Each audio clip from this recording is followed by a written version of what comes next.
पराक्रमी हनुमान जी विचार करने लगे कि सीता का अनुसंधान करते करते मैंने गुप्त रूप से शत्रु की शक्ति का पता लगा लिया है तथा राक्षसराज रावण के प्रभाव का भी निरीक्षण भी कर लिया है, जिन सीता जी को हजारों लाखों वानर समस्त दिशाओं में ढूंढ रहे हैं। आज उन्हें मैंने पा लिया है।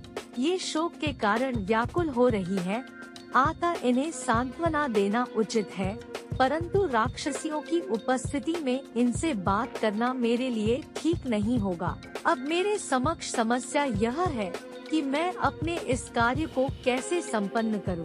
यदि रात्रि के व्यतीत होते होते मैंने सीता जी को सांत्वना नहीं दिया तो निःसंदेह ये सर्वथा अपने जीवन का परित्याग कर देंगी। यदि किसी कारणवश मैं सीता से न मिल सका तो मेरा सारा प्रयत्न निष्फल हो जाएगा। रामचंद्र और सुग्रीव को सीता के यहाँ उपस्थित होने का समाचार देने से भी कोई लाभ नहीं होगा, क्योंकि इनकी दुखद दशा को देखते हुए यह नहीं कहा जा सकता कि ये किस समय निराश होकर अपने प्राण त्याग दें। इसलिए उचित यही होगा कि मैं सीता जी, जिनका चित्त अपने स्वामी में ही लगा हुआ है, को श्री राम के गुण गाकर सुनाओ, जिससे उन्हें मुझ पर विश्वास हो जाए। इस प्रकार भली भांति विचार करके हनुमान मंद मंद मृदु स्वर में बोलने लगे।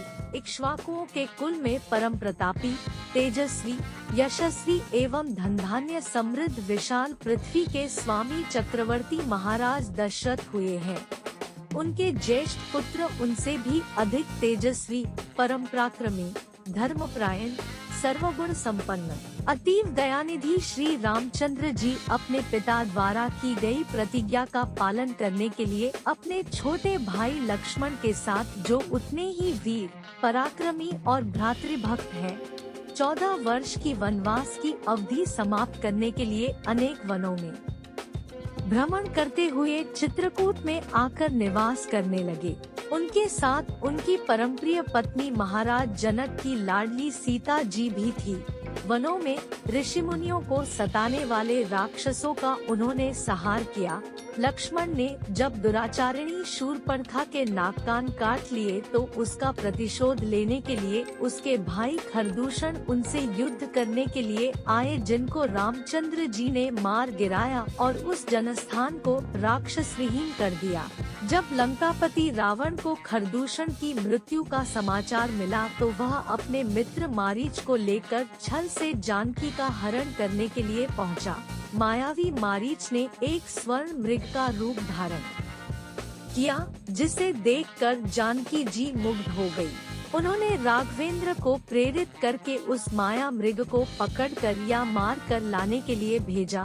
दुष्ट मारीच ने मरते मरते राम के स्वर में हाँ सीते, हाँ लक्ष्मण कहा था। जानकी जी भ्रम में पड़ गई और लक्ष्मण को राम की सुधि लेने के लिए भेजा।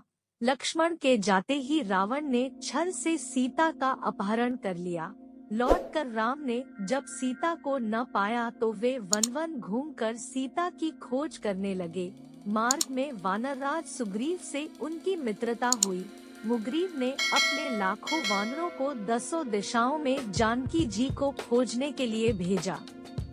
मुझे भी आपको खोजने का काम सौंपा गया।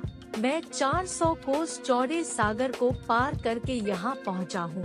श्री रामचंद्र जी ने जानकी जी के रूप, रंग, आकृति, गुणों आदि का जैसे वर्णन किया था, उस शुभ गुणों वाली देवी को आज मैंने देख लिया है।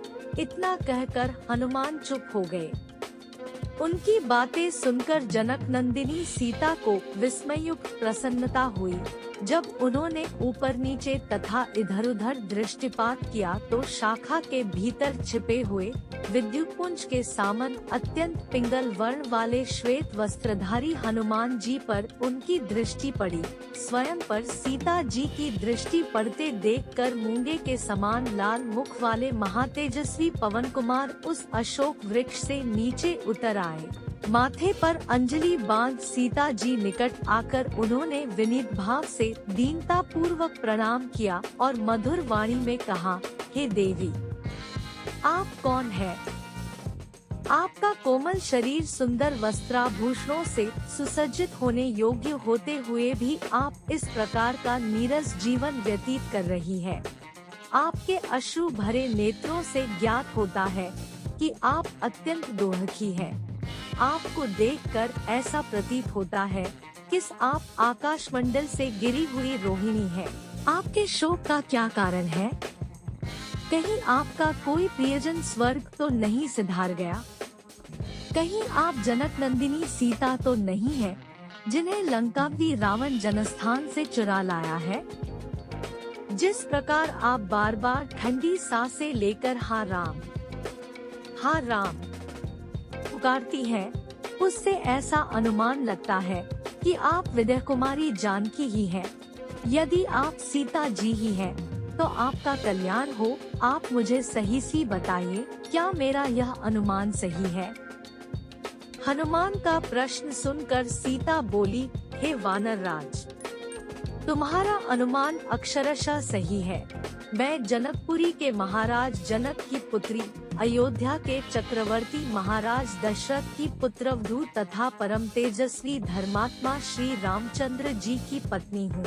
जब श्री रामचंद्र जी अपने पिता की आज्ञा से वन में निवास करने के लिए आए तो मैं भी उनके साथ वन में आ गई थी।